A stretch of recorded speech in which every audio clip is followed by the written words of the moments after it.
Yadav ji,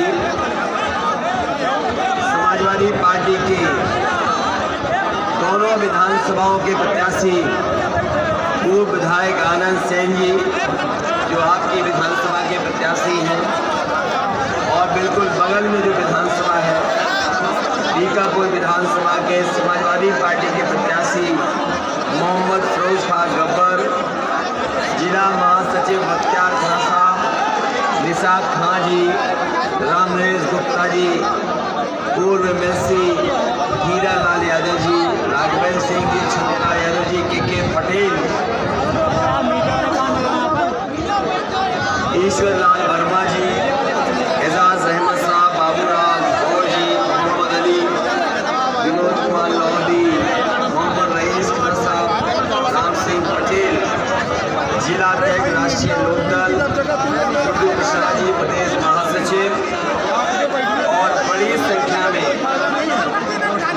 निसाब Khan, Ramchandra Yadav, professor Awadhesh जी, यादव, यादव और बड़ी मंच में दिखाई दे रहे हैं। इस चुनावी जनसभा में उपस्थित हमारे सभी आदरणीय बुजुर्ग, किसान भाई, माताएं, बहनें और नौजवान साथी पत्रकार, मैं सबसे पहले आप सबका बहुत बहुत धन्यवाद और आभार प्रकट करना चाहता हूँ। इस कार्यक्रम को आपने सफल बनाने का काम किया है। मैं देख रहा हूँ पूरा मैदान हमें भरा दिखाई दे रहा है,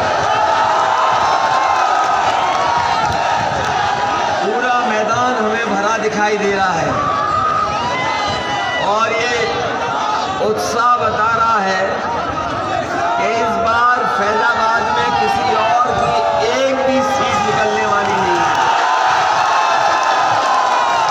मैं सबसे पहले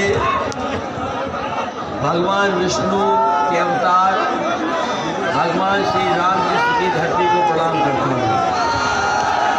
ये फैजाबाद रुदौली, ये धरती ने हमेशा गंगा जमनी तहजीब का संदेश दिया है। ये वो जगह है जहाँ पर मिली जुली संस्कृति का एक परिचय मिलता है। ये वो जगह है जहाँ भाईचारा का भी एक संदेश जाता है। ये फैजाबाद और हमारा इस जिले समाजवादियों का बहुत पुराना रिश्ता रहा। यहाँ पर न केवल लोग आपस में मिले जुले हैं, बल्कि समय समय पर एक दूसरे का सम्मान कर करके, एक दूसरे की इज्जत करते हुए और हमेशा मिलजुल करके रह करके, और हमने आपने सबने जो भारत का हमारी पहचान है कि सब धर्मों के एक साथ लोग रह करके भी, हमारा जो ताना माना है, हम सब मिल करके रह करके एक संदेश देने का काम करते हैं। मैं ये कह सकता हूँ धरती पर कहीं कोई देश ऐसा नहीं होगा जहाँ पर इतने धर्म के, इतनी जाति के लोग एक साथ रह रहे हैं। ये हमारा देश का सौभाग्य है जहाँ हर धर्म के लोग एक साथ रह रहे हैं, हर जाति के लोग एक साथ रह रहे हैं, और यही हमारी खूबसूरती है। इस इतने सालों से हम मिलकर के एक दूसरे के त्योहारों को मनाते हैं, एक दूसरे के त्योहारों पे हम एक दूसरे से गले मिलते हैं। यही हमारे समाज की मिठास है, और इस चुनाव में मुझे पूरा भरोसा है कि हमारी गंगा जमुनी तहजीब और समाज की जो मिठास है वो बनी रहेगी। कोई कितनी भी ताकत से लग जाए, लेकिन हमारे समाज के जो संस्कृति रही है उसको तोड़ नहीं पाएंगे। आज मुझे खुशी है इस बात की कि आज मुझे अपना भी वोट डालने का मौका मिला। मैं अपना वोट तो डाल के आ गया हूँ, और साइकिल वाले निशान की बटन दबा के आया हूँ मैं,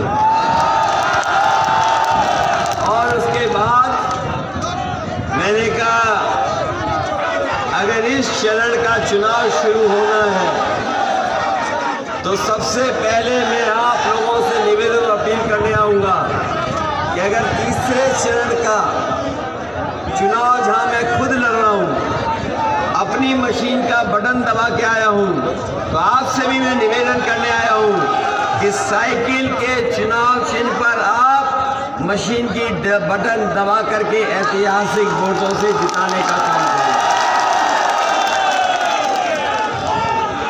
ये मान लें कि इस बार फैजाबाद में सभी सीटें समाजवादी लोग जीतने जा रहे हैं। हमारे अयोध्या फैजाबाद के लोग भूल मत जाना, ये चुनाव सरकार बनाने का है। बताओ, ये बात भूल तो नहीं जाओगे? ये जहां विधायक चुनने हैं आपको, वहीं सरकार बनाने का चुनाव है। और सरकार इसलिए बनाना चाहते हैं, उत्तर प्रदेश को बदहाली से खुशहाली की तरफ ले जाने का काम समाजवादी लोग करेंगे।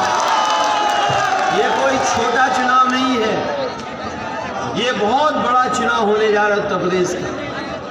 और ये उत्तर प्रदेश का वो चुनाव है जो न केवल उत्तर प्रदेश के लिए बल्कि देश को संदेश देने का काम करेगा।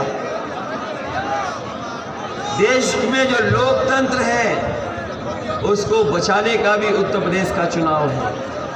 न केवल लोकतंत्र को बचाने का चुनाव है, बल्कि संविधान बचाने का भी ये चुनाव उत्तर प्रदेश का होने जा रहा है। बताओ, आप लोग लोकतंत्र और संविधान बचाओगे कि नहीं बचाओगे? अभी तक तो हम लोग बाबा जी को बाबा मुख्यमंत्री कहते थे,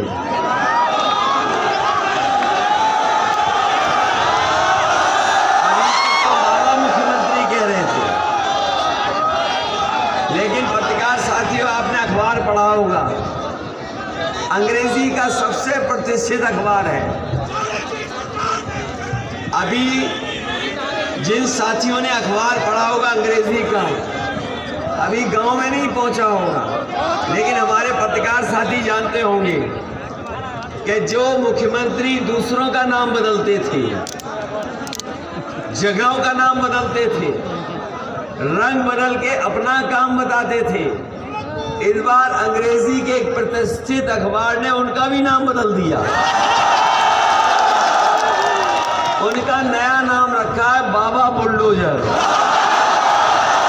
ये मैंने नहीं रखा है, पत्रकार साथियों, ये गलती मत करना, ये नाम मैंने नहीं रखा है।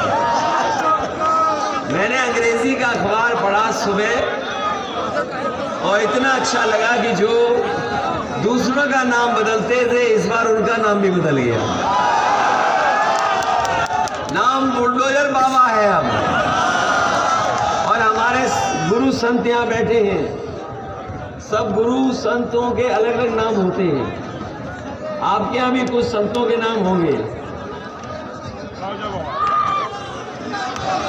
आपके यहाँ भी अलग अलग नाम होते हैं। तो सोचो, चुनाव जैसे ही तीसरे चरण का खत्म होने जा रहा है, इनका नाम अपने आप बदल गया है। और जिस समय वोट पड़ेगा, उत्तर प्रदेश की सरकार बदल जाएगी। आपने देखा होगा बीजेपी के नेता ABCD सीख के आ रहे हैं आजकल, जो कभी हम लोग बचपन में सीखते थे कि A फॉर ये, B फॉर ये, C फॉर ये। इधर बीजेपी वाले बहुत सीख रहे हैं ABCD। इसलिए हम उन्हें कहना चाहते हैं कि काका चले गए तो बाबा भी चले जाएंगे, इन्हें बाबा को भी कोई नहीं बचा पाएगा। और काका मैं कहता हूं, काले कानून, अगर काले कानून चले गए हैं, काका चले गए तो बाबा भी चले जाएंगे, इन्हें कोई बचा नहीं पाएगा। कितना झूठ बोलते हैं ये लोग, सोचो। इनसे अच्छा, इनसे बड़ा झूठ कोई नहीं बोलता। अगर इनके छोटे नेताओं के भाषण सुनोगे तो छोटा झूठ बोल रहे हैं, और इनके बड़े नेताओं के भाषण सुनोगे तो बड़ा झूठ बोल रहे हैं। और जो सबसे बड़े नेता हैं वो सफेद झूठ बोल रहे हैं। बताओ ये सरकार झूठ बोलती कि नहीं बोलती? याद है किसान भाइयों, आज से वादा किया था कि 2022 सरकार बनेगी, 2022 तक किसानों की आय दोगुनी हो जाएगी। बताओ हमारे किसान भाइयों कितनों की आय दोगुनी हो गई? अगर किसी की फसल की आय दोगुनी हो गई हो तो बताओ किसान भाइयों, यहाँ किसान भाई हैं, किसान भाइयों के परिवार के बेटे हैं, बताओ किसी किसान की आय दोगुनी हो गई हो?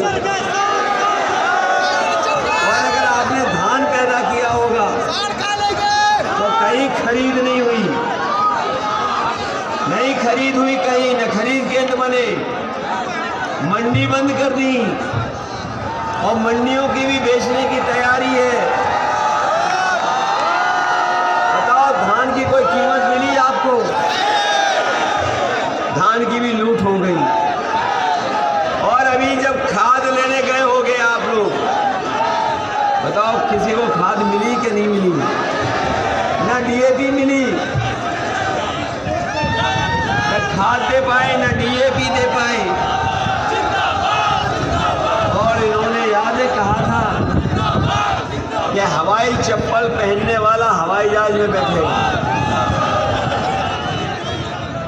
जो हवाई चप्पल पहनने वाले वो हवाई जहाज में बैठेंगे। लेकिन 5 साल में डीजल पेट्रोल इतना महंगा किया है कि हमारे गरीब की गाड़ी नहीं चल सकती, नौजवानों की मोटरसाइकिल नहीं चल पा रही है। और पेट्रोल 100 के पार हो गया कि नहीं हो गया? इनकी सरकार आ गई तो याद रखना पेट्रोल 200 रुपये बिकेगा, 200 रुपये।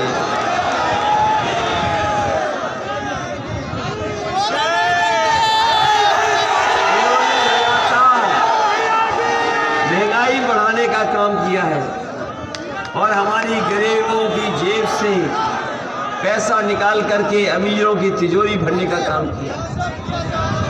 लगातार गरीबों से वसूल रहे पैसा, महंगाई बढ़ा करके गरीबों से पैसा वसूल करके अमीरों की तिजोरी भर रहे हैं। और जो जानकार लोग होंगे वो जानते होंगे कि अभी एक बहुत बड़ा उद्योगपति 28 बैंकों का पैसा लेकर के भाग गया। हम आप लोग पहले तो बैंक पैसा नहीं देती है, अगर बैंक से पैसा लेने जाएं तो हमें अपनी ज़मीन रखनी पड़ती है, मकान रखना पड़ता है, न जाने कितने चक्कर लगवाते हैं तब जाकर के हमें और आपको पैसा मिलता है बैंकों से। लेकिन पता नहीं जब से भारतीय जनता पार्टी की सरकार आई है बैंकों का लोग पैसा लेकर के भाग रहे हैं। और ये उद्योगपति पहला नहीं भागा है, याद करो पहले भी भारत से तमाम उद्योगपति पैसा लेकर के भाग गए कि नहीं भाग गए? और जो भागे उद्योगपति हैं वो बताओ कहाँ के हैं सब? जो अभी भागा है पैसा लेकर के बताओ कहाँ का है? और जो पैसे पहले लेके भागे वो कहाँ के थे? बताओ ऐसे उत्तर प्रदेश को बचाओगे कि नहीं बचाओगे?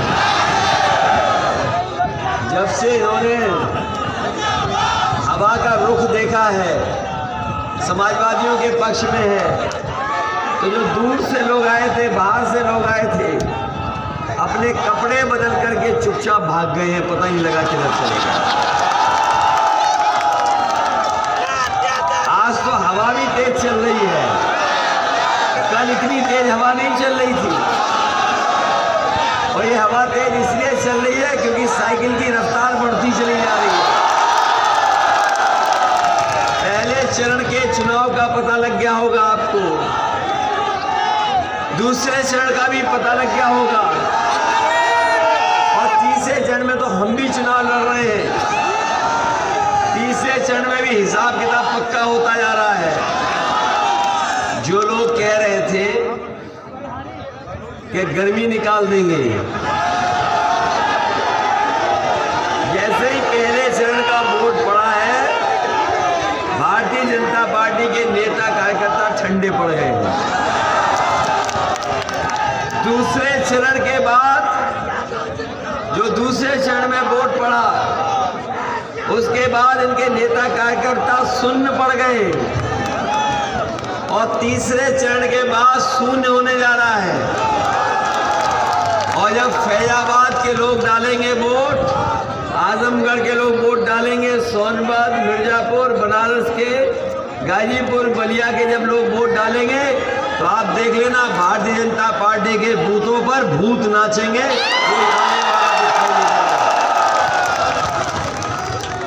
और इसलिए जनता नाराज है इनसे, इसीलिए इनकी भाषा बदल गई है।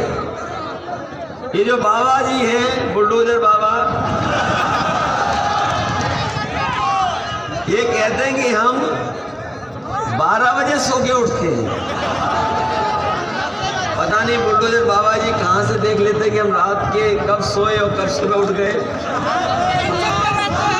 एक बार को मान भी लें, क्योंकि हमारे पड़ोसी हैं।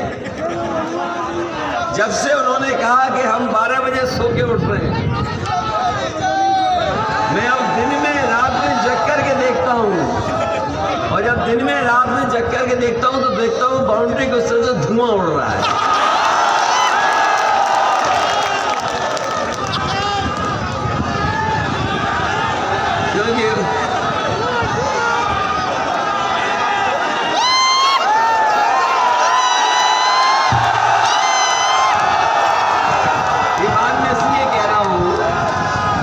कई प्रतिष्ठित अखबारों में उन्होंने कहा कि हम 12 बजे सो के उठते हैं।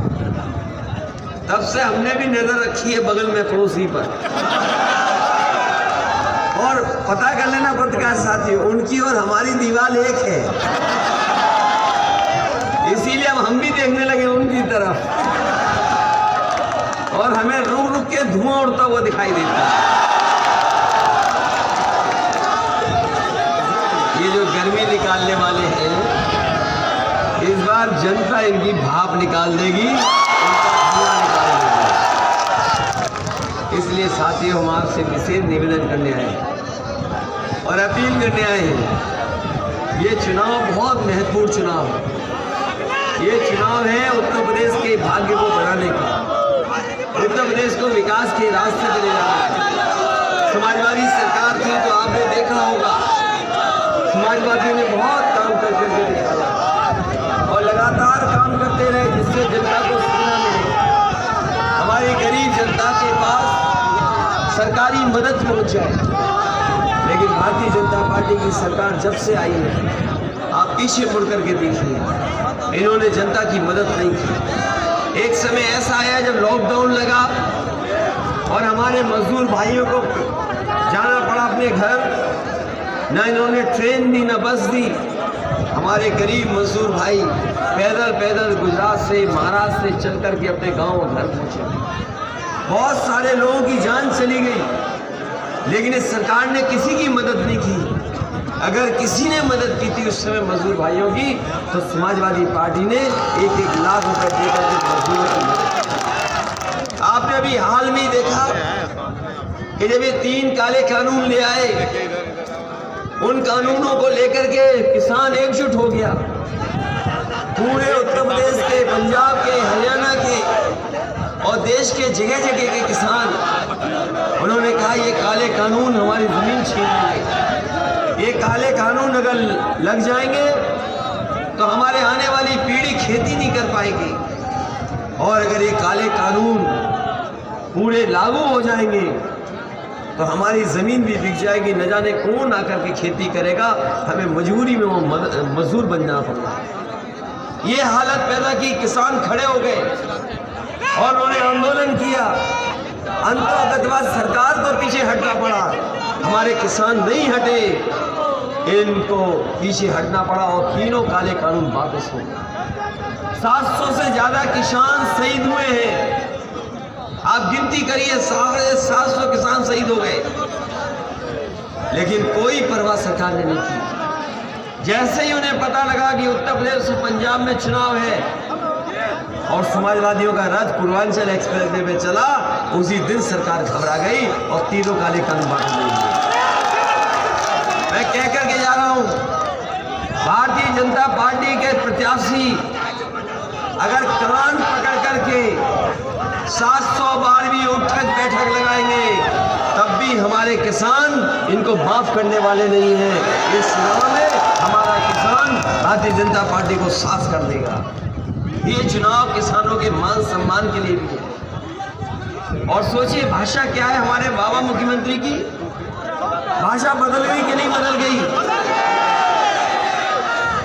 अब न जाने कौन कौन सी बातें कर रहे हैं, जाने कौन सी जगह के मुद्दे ला रहे हैं। जब से हालत खराब हुई है और हवा बदली है, जब से हवा बदली है तब से इनकी भाषा भी बदल गई है। ये जो लोग, ये भारतीय जनता पार्टी के लोग ये झूठ बोल करके वोट लेना चाहते हैं। इन्होंने कहा कि हम नौकरी दे देंगे, रोजगार दे देंगे। इनका संकल्प पत्र उठा करके देखो नौजवान साथियों,